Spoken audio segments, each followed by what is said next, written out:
Cykelstativer lige klar til at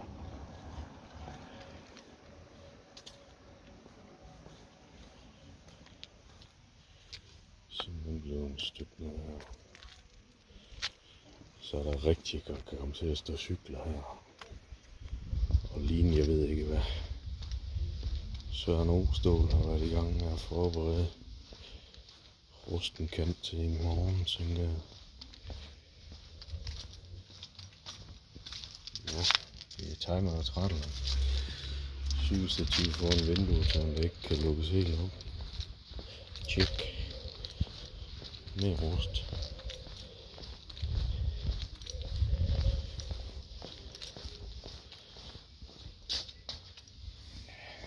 En cykelstativ her, hvor der mangler 2 sektioner på, fordi at... Ja, ellers så kan du nok ikke få en cykel ind nu.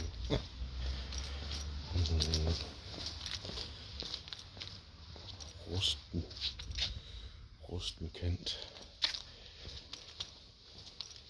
Huller, der er klar.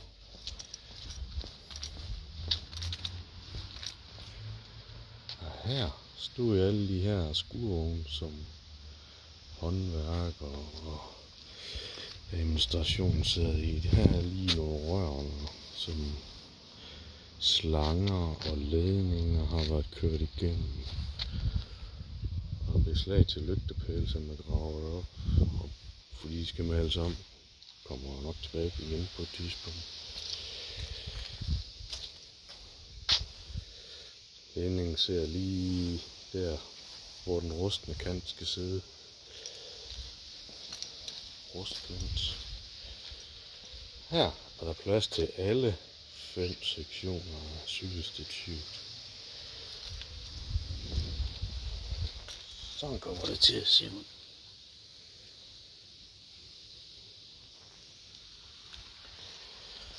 Når en gang det vokser til det der, så bliver det sådan en grøn bunddække. Græsset er så småt ved at komme op.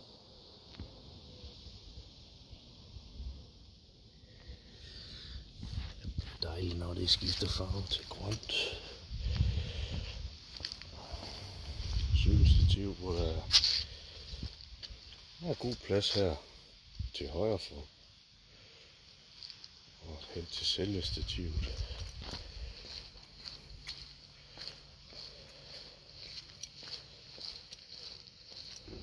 Rhododendronagtig blomst. Så er der et bunddække. Og i dag har jeg ikke kunne komme i min carport, fordi at entreprenørdrengene, de har lige blokeret indkørslen med en gravemaskine og en betonklods. Så jeg holder ude i det frie i dag. Der er jo nok en plan med det. Lidt byggematerialer og køreplader.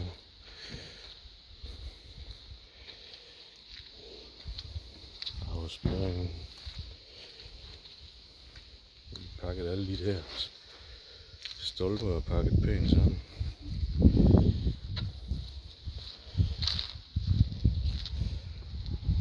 Den 7. eller 8. må vi tage dem her molokker i brug. Så kommer de grønne containere væk. Se hvad de har gjort. De har simpelthen blokeret min indkørsel. Så er nogle banditter. Skulle jeg have været kørt ind og så lige rundt derhen.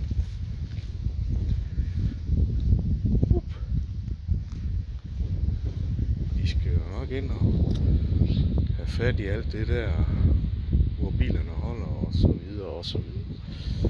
Der er noget andet bunddække. Den passer lige præcis der. Så er der række fliser inde bagved. Hvide propper. Noget til cigaretter. Så må vi håbe, at folk de kan finde ud af at ramme. Skraldespand med pungs. Der er alle chancer for, at man kan ramme en skraldespand, når man går fra A til B. Cykelstativ. Helt op ad væggen, der er ikke nogen vinduer, der bliver blokeret. Mere rustkant. Her skulle der være sået græs. Hækken er sået. Plantet.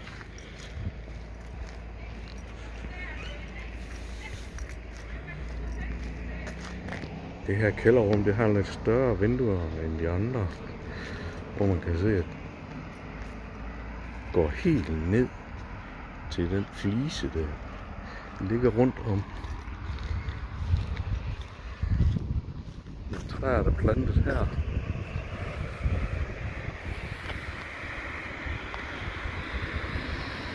Der er flere derhenne. Inde på hjørnet, der holder gravemaskinen. De mangler kun lige det sidste på det hjørne deroppe, hvor at gravemaskinen har lidt muld og nogle hækplanter, så er den ved at være. Og I kan se de store vinduer, de går helt ned der i det rum. Så skifter det højde herhen.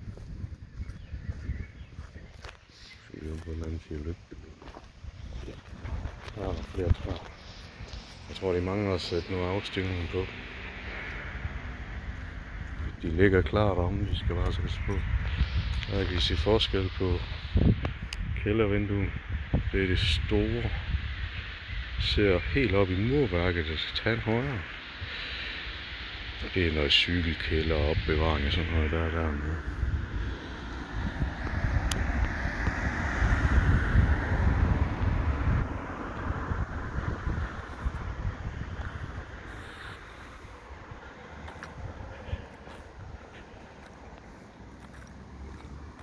Ja. Skulle du være i tvivl, så er der 2 række bøgetræer i hækken. Alle de steder, hvor der er plads til, der er lige noget, man har fliser om med parkering. Langs Islandsgade, hvor der er lidt udfordrende plads til træer, der er kun en række. Spørgsmålet er, om det her det skal være bare jord på udvendig side, eller der kommer græs. Bare jord, det kræver lidt arbejde. Jeg kan se, hvordan de allerede nu kæmper med at holde ukrudt ned om på ved Jyllandsgade. Så de får noget af lad dem sivslangen her, så de kan få lidt vand, når det er meget tørt, så vander de. Så her er alle der banditter, der har været i gang. Det kan I pausen, og så kan I sætte zoom på, hvis I er interesseret. Så.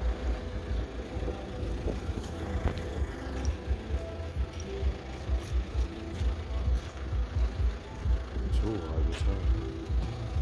I får op, at de kan trække et eller andet igennem det store rum der.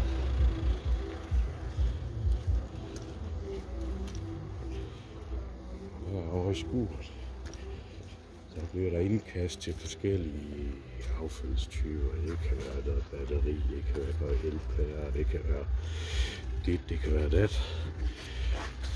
Det er ikke mærket op endnu.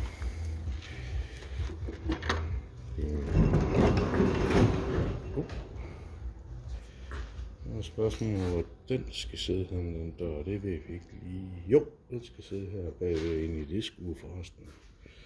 Her kommer de der affaldstyper, de kommer ud af de rør der, ned i sådan en kasse. Ja. Og sensor på det lys, det er så smart. Det er også ude i carporten her, der ser også sensorer, der skal styre det der.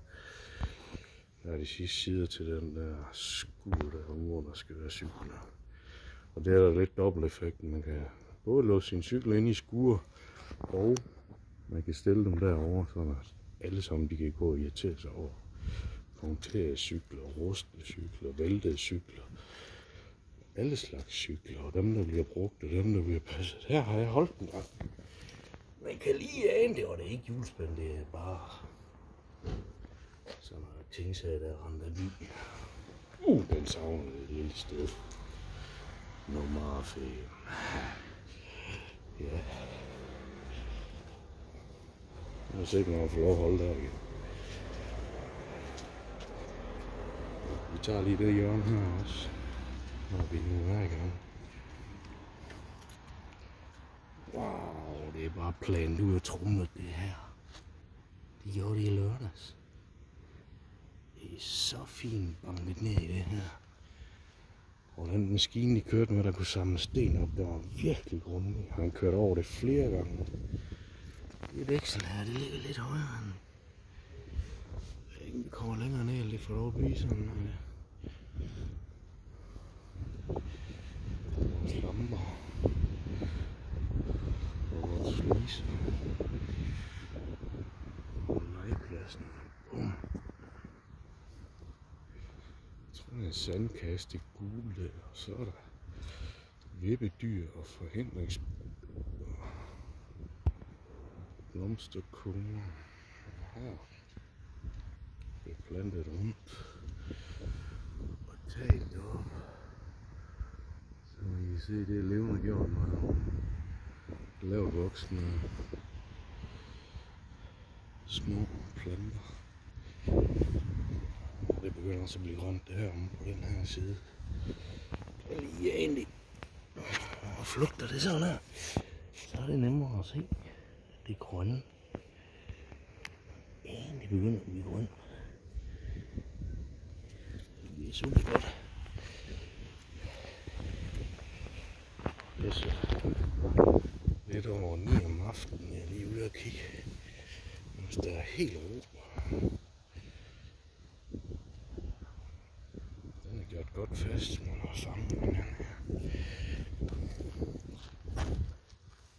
Og den står så langt over, at det kan sætte en gren hen over P-pladsen.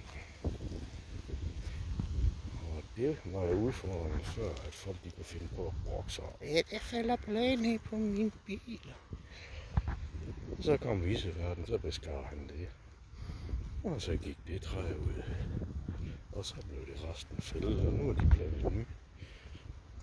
Lige lidt asfalt, det skal væk. Så er de gravet et hul her, og spørgsmålet er, om det skal være et træ. Eller det er noget teknisk, de bare skal have fikset. Jeg er helt tom på P-pladsen. Og nu er de der plantekasser og lidt stolper derude af den på container. Men de mærker op her på asfalten. Jeg har nok en eller anden funktion med, hvor meget slilag der skal lægges. Og de kommer jo nok. Jeg tænker, de kommer i morgen, siden de blokeret for indkørslen. Og så kommer der en fejmaskine og får fejl i bunden. Klar til det nye asfalt fredag. Så der går nok lige på det her. Nu må se, hvor der er blad på det her, som de lige har plantet. Chance for det kommer til at stå fint. Ja, der står alt mulige ting oven på stenen, så der er ikke rigtig vokset noget. Jeg kan også se, at der er lagt en køreplade her.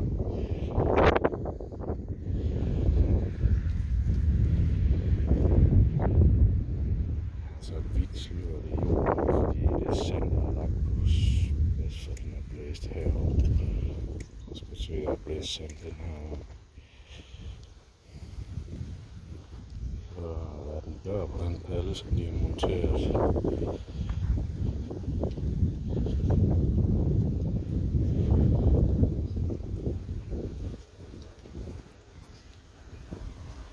Bombevogn, der skal lige laves færdig.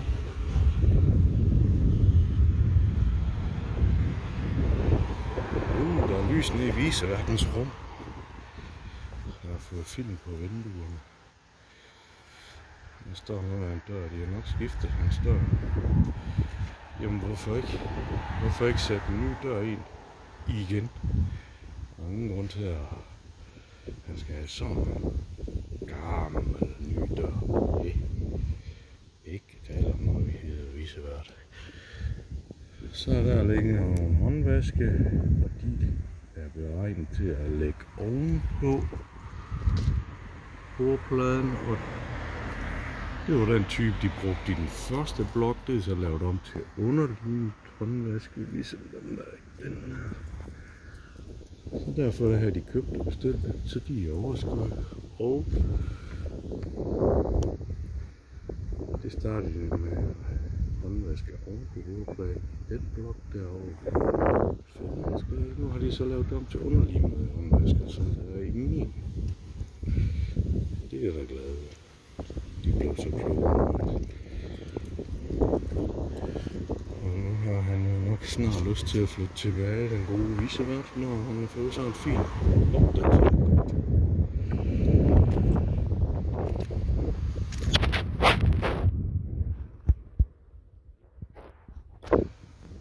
Den er så forholdsvis grøn her.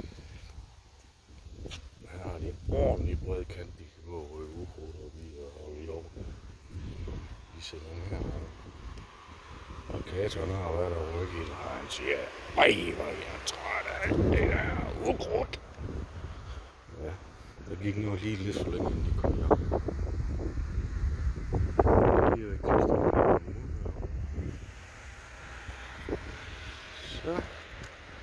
så hører nu har de selvfølgelig fået sat tilbage igen, efter de jo gravet op og lavet om. De skulle jo ikke stå direkte på fliser, de skulle stå direkte i sand, så det er helt perfekt. Man fornemmer her, hvordan det skyller hernede over. Der er fald herovre nu. Så får det jo skyller vandet her. Græsfrøene akkumulerer sig her ved kanten. Der har været helt undermineret her, vandet har ramt under fliserne over på den anden side og fortsætter en flod ned her. Over til den her side, hen over fliserne.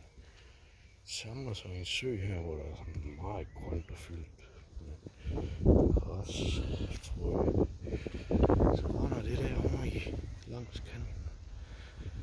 På B-pladsen. Og containeren står helt ned i hjørnet. Bag den her mast der er en rest, som primært tager alt det vand, der hvis det når ned, og det gør noget af det jo. Der er resten. Så den skal have vand hele det område der.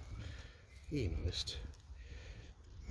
Den har der travlt i hvert fald. Der ligger en rest oppe ved Mollokkeren. Men der er også en rest herom. Og alt det andet, jeg nævnte lige før, det kommer slet ikke den vej. Den anden vand, der kommer nu bliver jeg tilbage. Vi ser her. The Green Machine, den har lige fået lov at holde herovre. Fordi B-pladsen er blokeret. Fredelig og rolig. Og der er kommet nye genbruger, der er lagt mærke til. Det er jo nok fordi det er den første, og de lige har flyttet den. Så. Ja. Så tilbage til fars hule. Kan I hygge jer?